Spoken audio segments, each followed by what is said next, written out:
I live in a neighborhood that looks calm on the outside, but trust me, there's a storm hiding behind every neatly trimmed hedge. And at the center of that storm is Karen, our HOA president, self-appointed neighborhood police and full-time trouble generator. She's the type of person who thinks rules were written by her, for her, and especially for everyone else.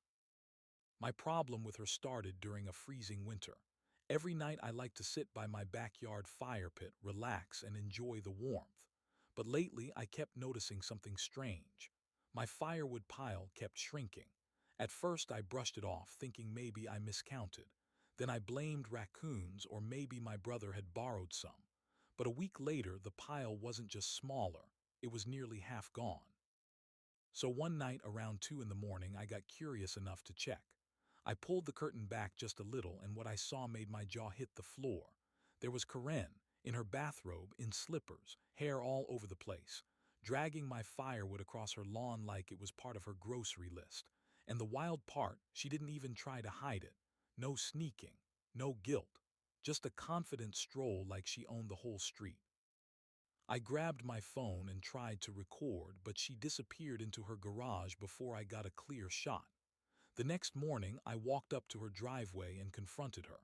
I said, "Karen, I think you're taking my firewood."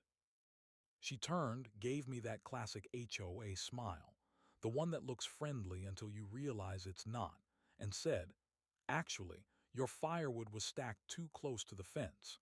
It violates Section 8B, so I'm confiscating it until you restack it correctly." Confiscating my firewood. She said it like she was doing me a favor. I told her she had no right to take it, and she threatened to fine me. That was the moment I decided enough was enough. If she wanted to act like the neighborhood queen, fine. I would show her she wasn't above consequences. Not with violence, not with anything dangerous, just a plan that would expose her behavior in a way she couldn't talk her way out of. I spent the next 2 days building hollow fake logs, the kind used in movie props. I filled them with harmless theatrical powder that creates a dramatic burst of colorful smoke. Nothing that can hurt anyone, but shocking enough to expose a thief when she tries to steal again. Then I installed small hidden cameras around my yard. If Karen wanted to keep stealing, I'd make sure the whole neighborhood saw the truth. I stacked the hollow logs neatly, right where she had taken the real ones. And then I waited. At exactly 1:58 a.m. my motion sensor pinged. Karen was back, robe, cart, attitude, and all. She walked straight toward the stack like she'd been doing it her whole life. What she didn't know was that this time I was watching and recording. And everything that happened next would change the neighborhood forever. Karen moved across the yard with the confidence of someone who had done this a dozen times before. She didn't even look around to see if anyone was awake. To her, stealing my firewood wasn't stealing, it was HOA business. And that arrogance, that was exactly what I was counting on. From my living room, I watched the camera feed on my tablet. The night was so quiet I could hear my own heartbeat. Karen reached the stack, bent down and grabbed one of the hollow logs, and for a split second I almost felt bad for her. Almost. She lifted the log, inspected it, and muttered something under her breath, probably another imaginary rule I was breaking. Then she tossed it into her cart like she was collecting trash. She had no idea what was inside. No clue it wasn't real wood. No clue a camera was recording her every move. As she grabbed the second log, I leaned closer to the screen. My plan wasn't meant to hurt anyone. It was simply a wake-up call, a loud, colorful one. The kind of moment that would make a thief jump out of her slippers and rethink all her life choices. She tugged the second log out of the pile. The weight surprised her. It was lighter than real wood, and she paused for a moment. My heart stopped. I thought she might notice, but Karen shrugged, brushed it off, and tossed it into her cart anyway. That's when it happened. The wheel of the cart hit a small rock on the ground. The cart jolted. The hollow log slammed against the metal frame, and in an instant, boom.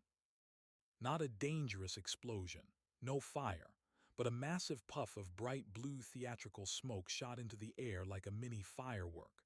The sound echoed down the street loud enough to wake half the neighborhood. Dogs started barking, lights flicked on, and Karen completely lost it. She screamed like she stepped on a ghost. She stumbled backwards, tripped over her own slippers, and fell flat onto the grass. Her robe flew open. The cart tipped over. Logs rolled everywhere. Another small pop of smoke puffed out as one of the shells hit the ground. I really tried not to laugh, but watching it on camera, oh man, it was priceless. Karen scrambled to her feet, waving her arms through the smoke like she was fighting off a swarm of bees. She looked terrified, confused, and absolutely guilty. And the best part was, the cameras caught every second, clear as day. Within minutes, neighbors began stepping outside. What was that sound? Is someone lighting fireworks? Why is there blue smoke on your lawn, Karen? Karen tried to act innocent. I was just investigating a safety issue. Someone put defective firewood out here. Defective firewood. She said it with the confidence of a person who believed her own lies. But the neighbors weren't buying it. Not this time. Not with smoke still drifting from the overturned cart sitting in her yard. And as she struggled to explain herself, I stood behind my curtains, watching it all unfold.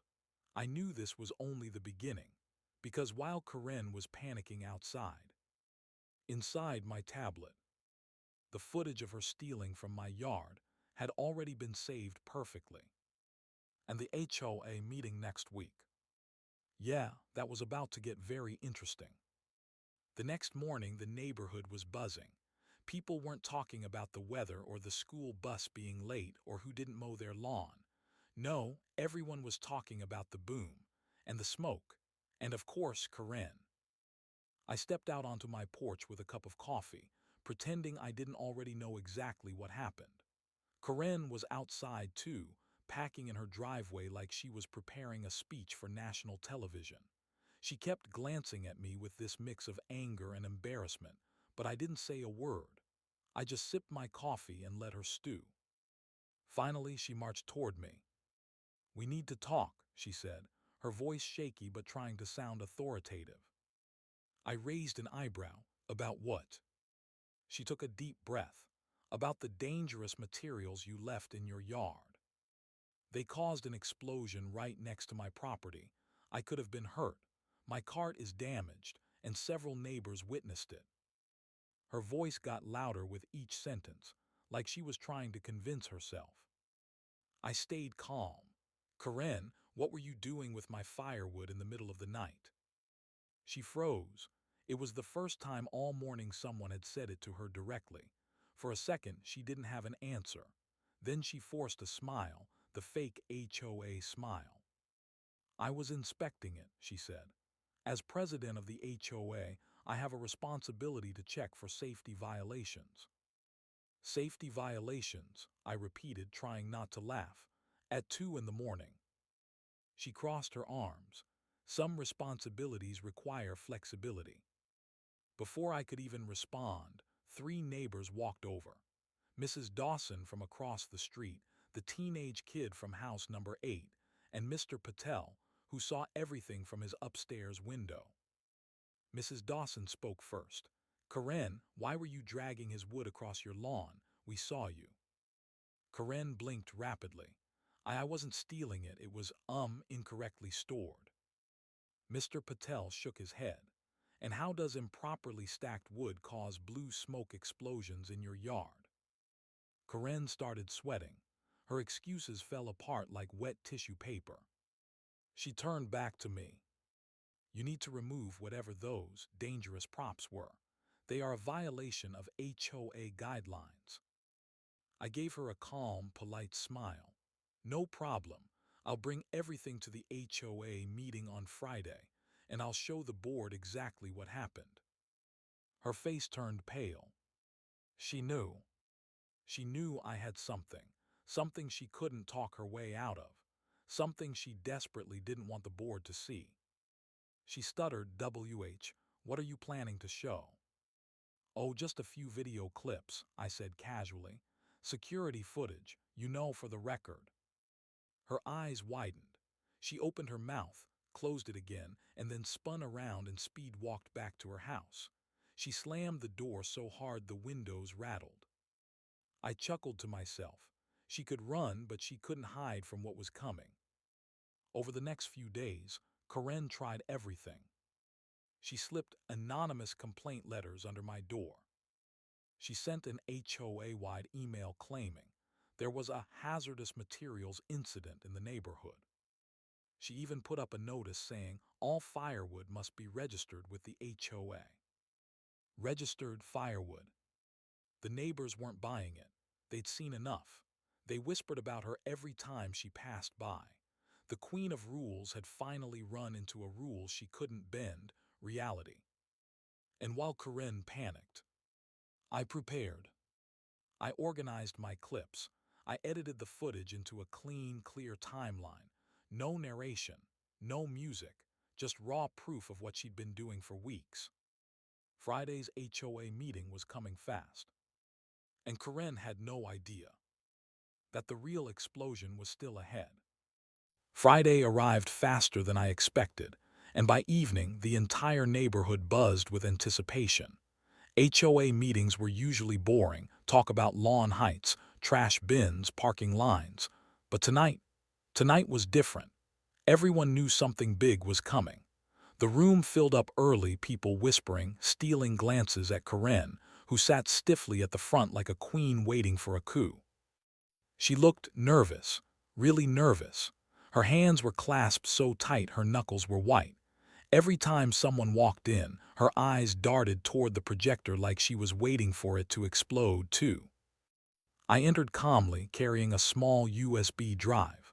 The moment she saw it, her face dropped just slightly, barely enough to notice, but definitely enough to enjoy. The meeting started the same as always. Karen cleared her throat and tried to speak with her usual authoritative tone, but the room wasn't buying it. The neighbors weren't interested in lawn policies today. They wanted answers. Mr. Patel raised his hand before she could begin.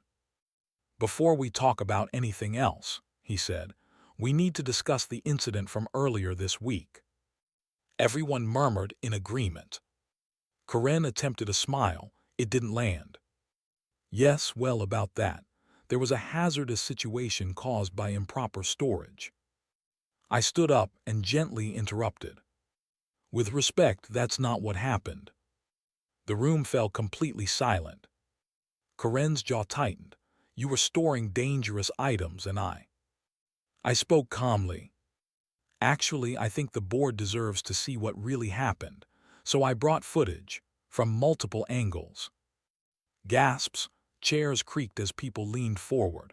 Karen's face turned red, then pale, then something in between that didn't look healthy. She tried to stop it. I don't think we need to." But the board had already agreed. "Let's see it," the HOA treasurer said. I plugged in the USB, opened the file and pressed play. The room watched as Karen appeared on screen, in her robe and slippers, sneaking into my yard at 2 a.m. and dragging my firewood away. Then clip after clip showed her taking more logs on different nights, completely unaware she was being recorded. Gasps erupted in the room. A couple of neighbors even laughed quietly. Karen shrank lower in her chair, trying to disappear. And then, of course, the moment everyone was waiting for. The boom. The cart tipped, the blue theatrical smoke puffed into the air, and Karen screamed as she stumbled backwards into her lawn. The clip froze on her mid-fall, one slipper in the air, smoke swirling behind her like a superhero entrance gone terribly wrong. The room exploded with whispers. "That's her. She lied to all of us. She said the wood was dangerous. She stole it for weeks and blamed him." Karen stood up in a panic. "This is taken out of context. I was performing a safety inspection." The treasurer raised an eyebrow. "In your bathrobe." Laughter broke out. Even the board members couldn't hide their smirks. Karen's voice trembled. "This is harassment. He sabotaged me." I shook my head. Everything I used was harmless. It's a movie prop smoke effect. The only real danger was you stealing from my yard. The board whispered among themselves. Then the treasurer cleared his throat. "Karen, these videos clearly show inappropriate behavior, abuse of authority, and theft. Effective immediately, you are removed as HOA president." Boom! Not the dramatic kind with smoke this time, just the kind that hits a person right in their pride. Karen's face crumpled. She tried to argue, but the room had already turned on her.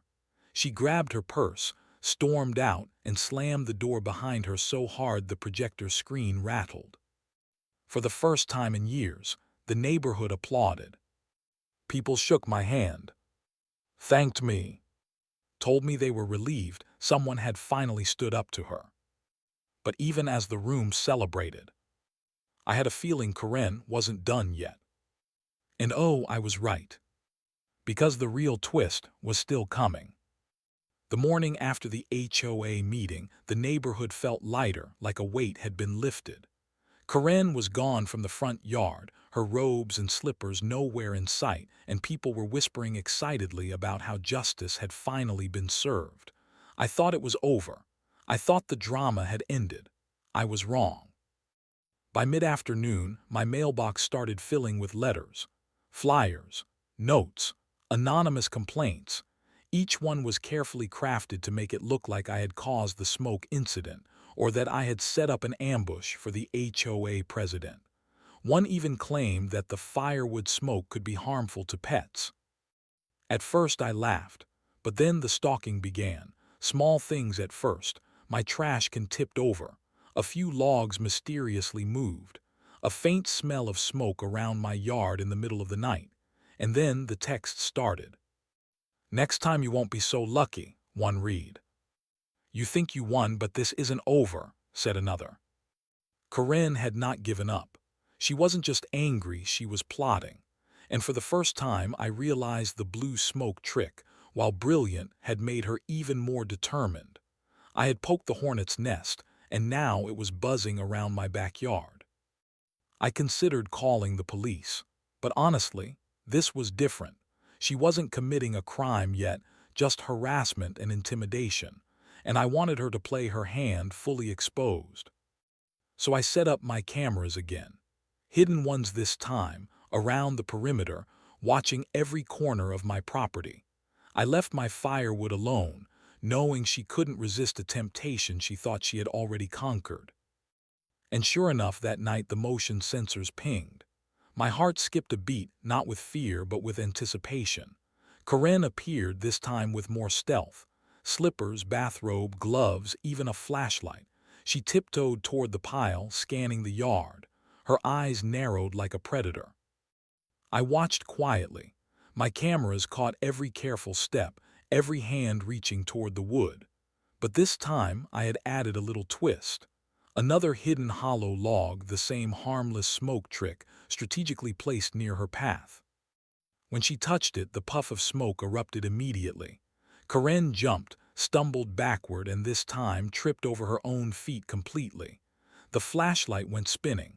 Her gloves fell off. And through it all, the cameras kept rolling.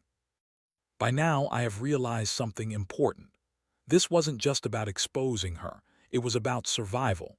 Protecting my home, my property, and the peace of the neighborhood. And Karen, she was showing exactly who she really was. Obsessive, entitled, and utterly incapable of admitting she was wrong.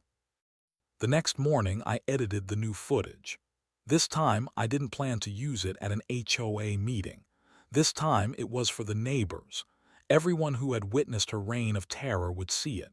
Every trip, every stumble, every dramatic overreaction on full display. And deep down, I knew that the final act was coming. Karen wasn't just a nuisance anymore. She was cornered, and cornered animals do unpredictable things. The question was, how far would she go before she finally learned that some fires aren't worth stealing? The next week was tense. Karen hadn't been seen much outside her house, but whispers traveled fast. Neighbors were speculating. Would she try another stunt? Was she planning revenge? Every time I stepped outside, I felt like I was under surveillance. And maybe I was. After all, Karen had shown she wouldn't quit.